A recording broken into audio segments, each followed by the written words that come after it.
Olá, seja muito bem-vindo a mais um Faça uma Boa Semana. Hoje nós vamos falar sobre o princípio justiça.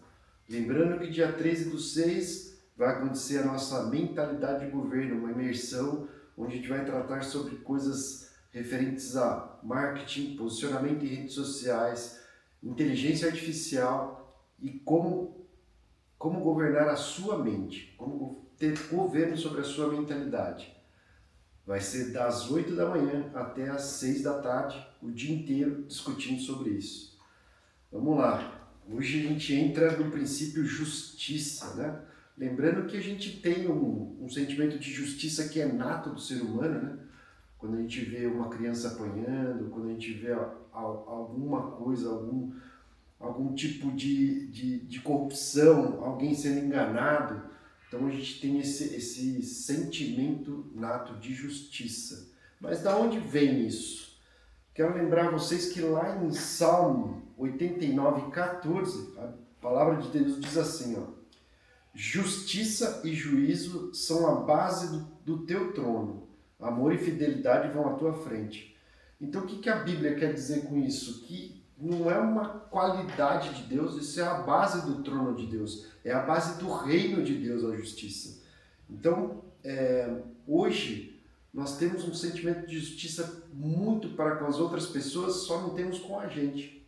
Né? A gente pensa tudo que é a respeito da corrupção dos outros, pequenos tipos de corrupção, como passar um sinal vermelho, furar uma fila, e a gente nunca vê isso como um nosso pecado, né?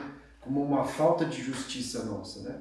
E quando a gente fala sobre justiça, normalmente a gente lembra de leis, de tribunais, de sentenças, né? Lembrando que a gente vive hoje uma justiça que está sendo naturalizada entre nós com uma sentença totalmente desproporcional, né? Às vezes a gente fala alguma coisa na internet, descarrega um monte de haters, descarrega um monte de coisa que não tem nada a ver. Então a gente sofre uma sentença totalmente desproporcional àquilo que a gente fala. Lembrando que a Bíblia, na Bíblia, justiça vem do hebraico tzedaká. Isso não é só sobre leis, sobre tribunais. Essa palavra significa retidão, integridade, fazer o que é correto e viver alinhado com a vontade de Deus. Então, o princípio de justiça não é só sobre leis, é como viver na vontade de Deus. Tá? Por exemplo, um relógio ele é justo quando ele marca certinho as horas, né? Isso é justo, porque ele foi criado para funcionar dessa forma. Uma árvore, quando produz o fruto, ela também é justa, porque ela foi plantada para que dê frutos, né? E o ser humano, ele só é justo quando ele vive segundo o propósito do Criador, né? Segundo o propósito de Deus. Então, essa é a justiça do reino de Deus. Então, vamos começar a entender isso pela primeira injustiça da história. A primeira injustiça da história, ela não aconteceu entre os homens. Ela aconteceu quando Adão e Eva decidiram viver independente de Deus. Ali surgiu o desequilíbrio, surgiu a primeira corrupção e aí surgiu também a injustiça. Todo o pecado é uma forma de injustiça, porque pecado é viver fora da ordem de Deus. Então, tudo isso é pecado. Qual que é a aplicação disso? Muitas vezes pedimos justiça para os outros, como a gente falou, mas esquecemos de perguntar qual que é a pergunta que se deve ser feita. Eu estou vivendo de forma justa diante de Deus? Né? Então, questione-se a respeito disso, como que a gente está vivendo, se a gente está vivendo de acordo com a justiça de Deus. Né? E aí a gente entra em outra questão. Deus é justo, mas também é misericordioso. Essa é uma das maiores tensões da Bíblia, né? No Velho Testamento, um Deus que cobra, mas é justo, e depois, no Novo Testamento, existe um Deus mais misericordioso. Né? Então, como ele pode perdoar os pecadores, né? Sendo justo? A resposta está lá na cruz. Na cruz foi feita a justiça por um homem que nunca pecou, um Deus que se fez homem e se sacrificou para que a gente tivesse justiça, né? Para demonstrar a sua justiça. Então na cruz a gente encontra algo muito extraordinário. A justiça de Deus ela não foi ignorada, ela foi satisfeita a partir do momento em que um Deus se fez homem e passou por todas as nossas dores e levou sobre si todos os pecados. Então essa é a justiça divina. O que leva a gente a tomar uma reflexão. A cruz é o encontro perfeito entre justiça e misericórdia. Sem justiça não haveria santidade. E sem misericórdia não haveria salvação. Então, o que a justiça de Deus espera de nós? Né? Lá em Miqueias fala assim, Miqueias capítulo 6, versículo 8 diz assim a palavra: o Senhor exige de você apenas que pratique a justiça, ame a misericórdia e ande humildemente com o seu Deus.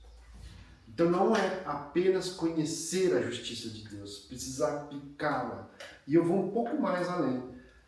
Ela, além de ser aplicada, ela tem que ser ensinada, doutrinada. É assim que a gente faz, passar entre gerações, ensinando os nossos filhos, ensinando os nossos vizinhos sobre a justiça de Deus. Então, além de praticá-la, precisa também multiplicá-la, ensiná-la. E como a gente pratica isso? Primeiro, sendo honestos, né? Então, tudo que acontece na nossa vida não é por acaso. Então, tudo que a gente faz tem que ter honestidade.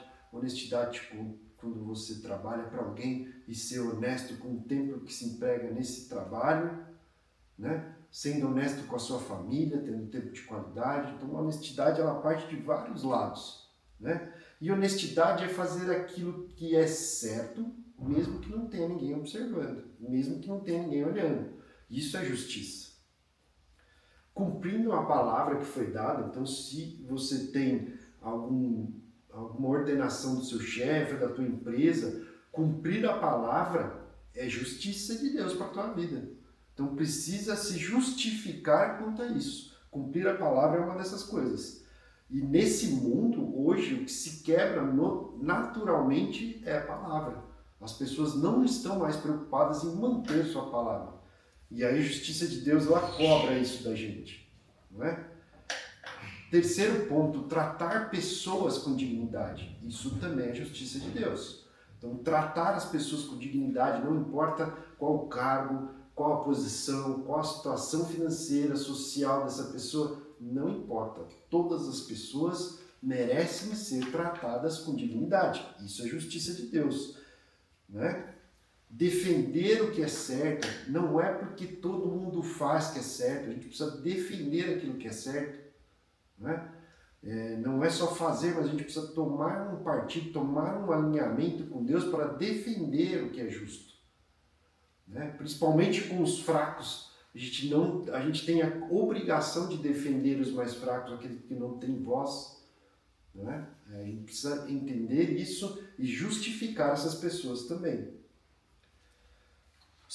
Parte 5. O maior teste da justiça, ele não acontece diante das multidões, ela acontece no seu secreto, quando ninguém está olhando, né? Quando você pode ganhar vantagem e se recusa a isso, né? Quando ninguém descobriria o que você faria, mas a tua justiça, a justiça de Deus na tua vida não permite que você faça qualquer coisa de qualquer jeito, não é? Receber suborno e tudo mais, né? É nesse ponto que a justiça de Deus se revela por nós, nós dando o exemplo da justiça divina na nossa vida, né? Lembrando disso, contando uma história, José do Egito, ninguém saberia das coisas que eles estavam fazendo, né? Ninguém veria, mas José escolheu a justiça, né? José escolheu ser preso, passar por tudo que ele tinha que passar e sempre estar justo com Deus, passando a credibilidade que se deve passar a todo cristão, nessa justiça de Deus. Daniel na Babilônia também não negociou seus valores, né? Isso é justiça.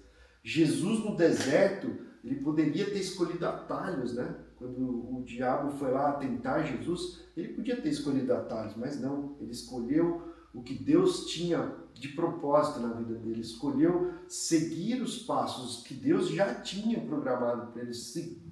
Ele foi seguir o que a vontade de Deus tinha na vida dele. Então isso também é justiça. Justiça sempre produz colheita. Justiça é aquilo que você planta para colher depois.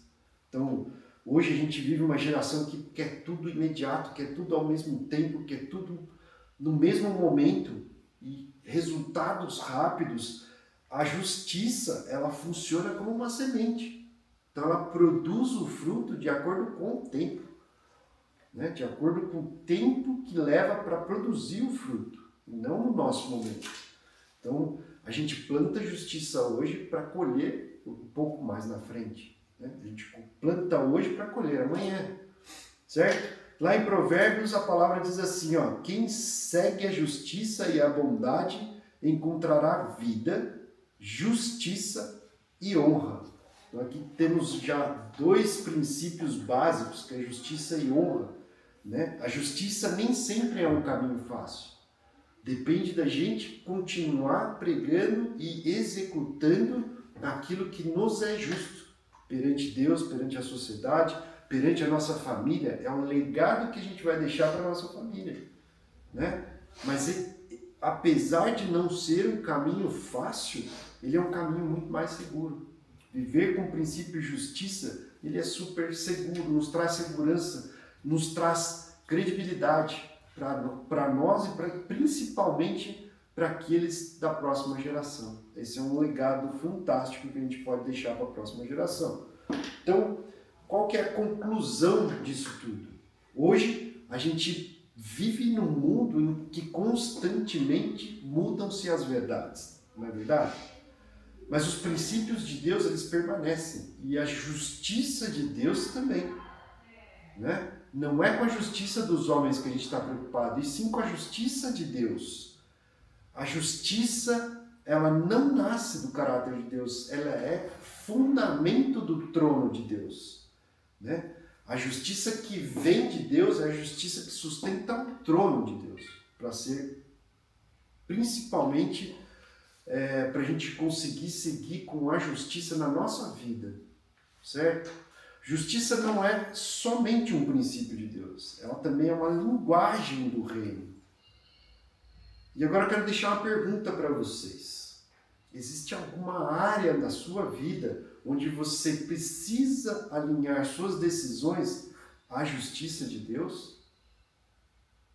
Porque essa justiça, ela não vem do tribunal, ela começa no nosso coração.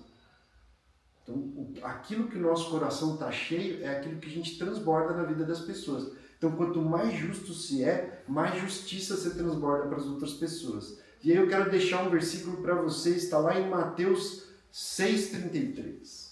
Né? Busquem em primeiro lugar o reino de Deus e a sua justiça, e todas essas coisas lhes serão acrescentadas. Tá bom?